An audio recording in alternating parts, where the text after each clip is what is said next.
welcome back to my channel. Welcome back to Uncle Anime. And yes, this is the 55th episode review and reaction for Voltes 5 Legacy. Ayun, daritsuhin na natin to. At nagsimula ang Voltes 5 Legacy episode 55 natin nang kinuha ni Zul si Zolger. Yes, yung sira na Zolger na tinapos ni Voltes 5. At ito'y kanyang nirepair at pinalakas pa sa tulong daw ng lakas ng isang amoeba. Isa yung amoeba, isa itong parang bacteria ito, or hindi siya virus, I think it's a bacteria, nalimutan ko na, science teacher pa naman. Okay. Na kayang mag-form, and then, ano pa ba? Usually yung amoeba makikita sa water or sa tubig. I don't know what is the connection for that. Yun yung sabi ni Zul, di ba? Okay, so ang Voltes team without Mark ay nagpunta sa signal kung saan nakikita ang signal na yun for Dr. Ned Armstrong. Pero ayun nga, wala si Mark dito kasi hindi siya sumama dun sa episode 54 natin. Nagpaiwan siya kasi nga negative siya about sa Dr. Ned na ito. And then, ito na, pinakita na yung bagong Zolger natin. Yes, pinakita na ito. Malakas at bagong form ni Zolger. Pero I know there's another form during the battle. Okay? So, yun na nga. And then, si Mark naman, susundan ng 4 sa search for Dr. Ned Armstrong kasi biglang nawala yung signal at feeling niya delikado na si Jamie. Okay? Wala siyang pakialam sa Armstrong Brothers ito. Talagang si Jamie lang ang kanyang concern dito. So, for sake of Jamie, pupunta siya kasi kapag wala siya, hindi nila mabubuo si Voltes 5. Lalo na meron na namang bagong Zolger. Yan, bagong Beast Fighter. Bago na luma. Kasi nga, in-improve lamang. So, hindi siya bago sa just improve Zolger lamang. And then, nakita natin dito na talagang seryoso na si Zul na talunin si Voltes 5. At ayun, nilabas niya na si Zolger at pina-atake niya sa 4 na Voltes 5 vehicles natin. 4 lang kasi papunta pa lang si Mark. And then, nawala pa yung comms or communications natin from the Voltes 5 team to Camp Big Falcon kasi sabi ni Dr. Hope dito na pabalikin na sila pero ayaw pa rin nila kasi gusto nilang gawin ito para isave ang kanilang papa. And then, ayun na nga, nakarating na nga si Mark. Ayun, nag-surprise attack pa siya kay Zolger sa likod.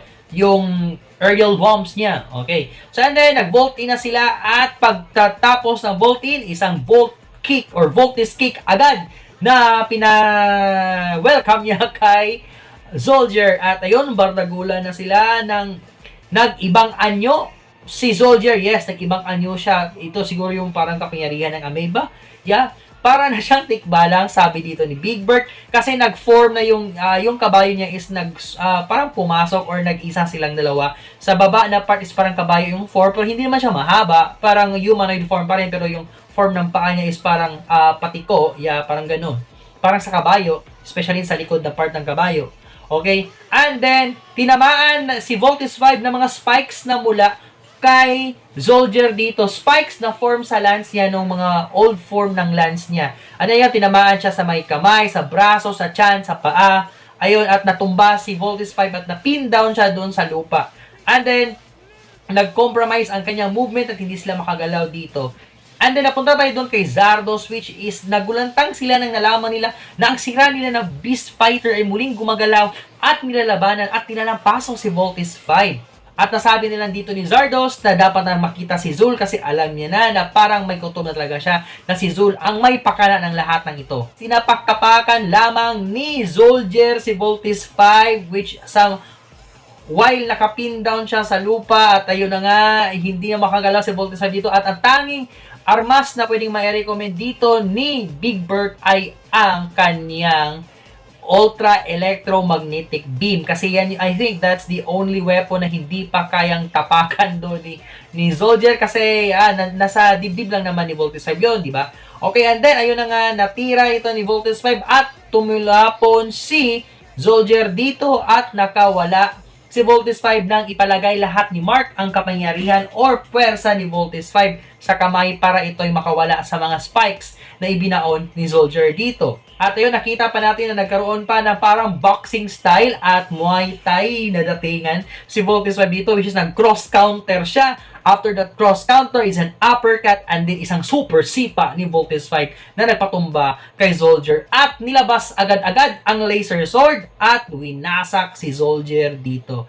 Ganon kadali. talo na naman si Zolger at inis na inis si Zul kasi napahiya na naman siya dahil natalo pa rin kahit pina-improve niya pa ang kanyang Beast Fighter. Nang nalaman ni Zul na hinahanap-hanap na siya doon sa kanilang kampo ay binalak niya rin na bumalik muna para hindi naman masyadong magduda si Zardos sa kanya. At nung nakabalik na siya, ay ayun, dinakip lamang siya at pinahuli siya ni Zardos at siya ay ginapos dun sa may gitnang part ng kanilang base. And then, ayun, pinarusahan siya sa pamamagitan ng malaking palakol dito ni Draco. At ayun na, nagbigay siya ng mga rason or reasons para hindi siya patayin. Pero parang reverse psychology pa yung ginamit niya dito. So, ang sabi niya dito is ayaw niya daw na mapahiya pa si Zardos. So, ang nangyari is parang, let's say, nagkusa na lamang dito si Zul na gumawa ng paraan para matalo daw ang Voltes 5. So, yun yung ginawa niya kahit kontra or hindi sinabi ni Zardos na umatake o gumawa ng plano.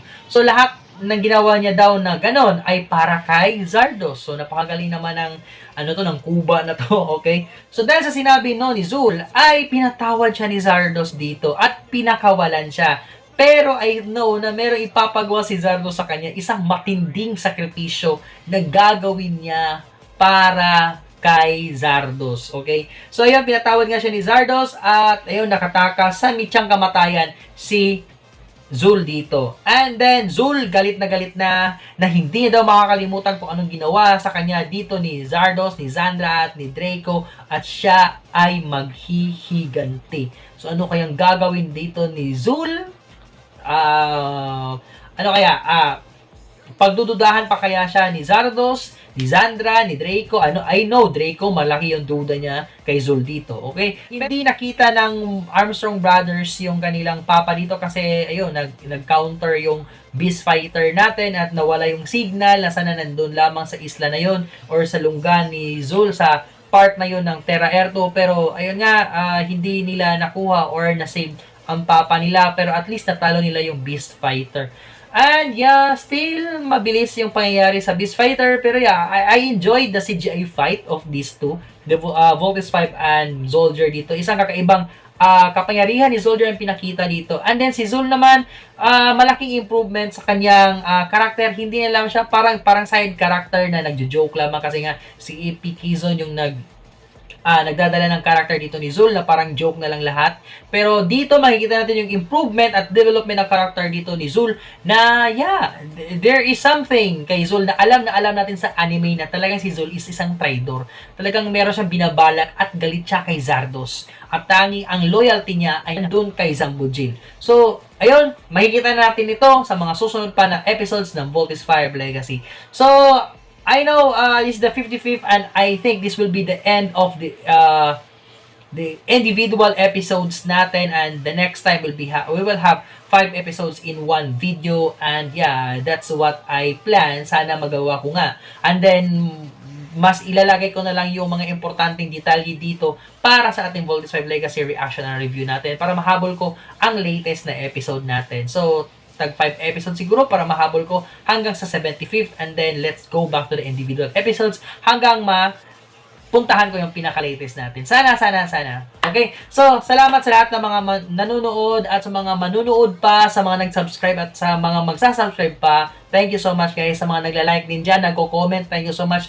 Meron dong isang nagko-comment dito, palaging ini-encourage ako na mag-review na daw ako at mag-react na ako kasi nga malayo-layo na rin ako sa mga nire-review ko dito. Thank you so much po. Nalimutan ko po yung pangalan, so ilalagay ko lang siguro dito. Ayan po siya. Thank you so much po sa lahat-lahat ng ibang nag-comments at nag-like at nag-watch ng video natin. So, kung nagustuhan nyo ang ganitong klaseng video content natin, please do consider to like, share, comment, subscribe, and please hit that notification bell para ma-inform pa kayo sa mga susunod ko pa na videos, contents natin dito sa YouTube channel natin. Okay, so that's it for now guys. Thank you so much for watching. Good morning, good noon, good afternoon, good evening, and good night. Jake de la Paz signing off. Uncle Anime signing off. Let's vote in next time, but for now, let's vote out. Bye!